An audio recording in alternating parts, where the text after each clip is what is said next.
The lights went out in the nameless bar just after 9. I was bent over the pool table with one hand in the bald patch behind the D, which Flynn the barman claimed was beer, but which was the same size and shape as Mrs. Flynn the barman's arse. Nigh on a yard in the beam and formed like the cross-section of a cooking apple. The fluorescent over the table blinked out, then came back, and the glass-fronted fridge gave a low, lurching hum. The wiring buzzed, and then it was dark. A faint sheen of static danced on the TV on its shelf, and the green exit lamp sputtered by the door. I dropped my weight into the imprint of Mrs. Flynn the barman's hams and played the shot anyway. The white ball whispered across the felt, came off 2 cushions, and clipped the 8 cleanly into a side pocket. Duff, duff, chick, glunk. It was perfect. On the other hand, I'd been aiming for the 6. I'd given the game to Jim Hepzibah, and any time now when the power came back and everything was normal in the nameless bar, I'd pass the cue to my hero pal Gonzo, and Jim would beat him too. Any time now. Except that the lights stayed out, and the hollow glimmer of the TV set faded away. There was a small, quiet moment, the kind you just have time to notice, which makes you feel sad for no good reason. Then Flynn went out back, swearing like Billy-O, and if your man Billy-O ever met Flynn, if there was ever a cuss-off, a high-noon kind of a thing with foul language, I know where my money'd be. Flynn hooked up the generator, which, God help us, was pig-powered. There was the sound of 4 large, foul-smelling desert swine being yoked to a capstan, a noise pretty much like a minor cavalry war. And then Flynn let loose some of his most abominable profanity at the nearest porker. It looked as if it wanted to vomit and bolted.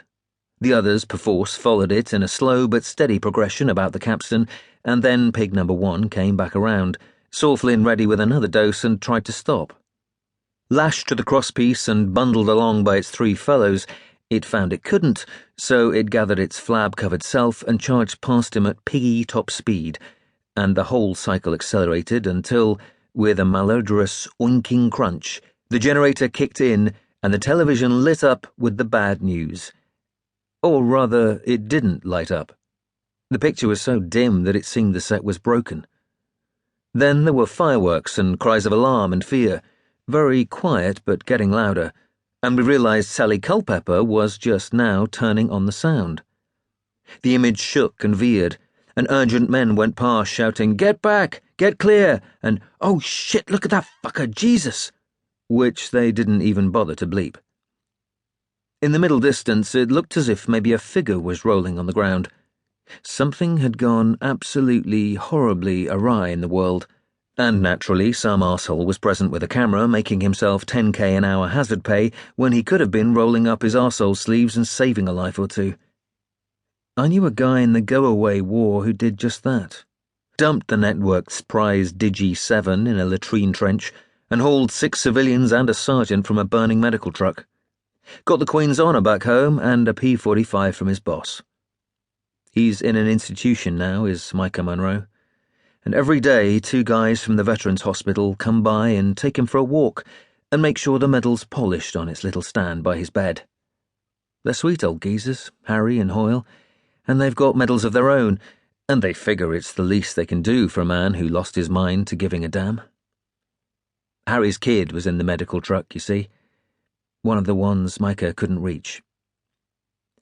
We stared at the screen and tried to make sense of what was on it. It looked, for a moment, as if the Jorgmund Pipe was on fire, but that was like saying the sky was falling. The pipe was the most solidly constructed, triple-redundant, safety-first, one-of-a-kind necessary object in the world.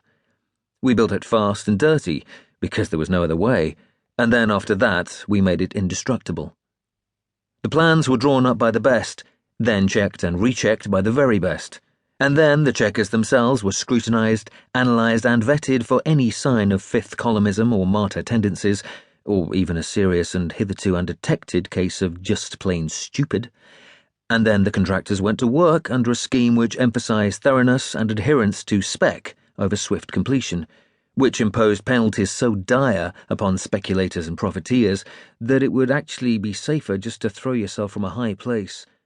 And finally, the quantity surveyors and catastrophe experts went to town on it with hammers and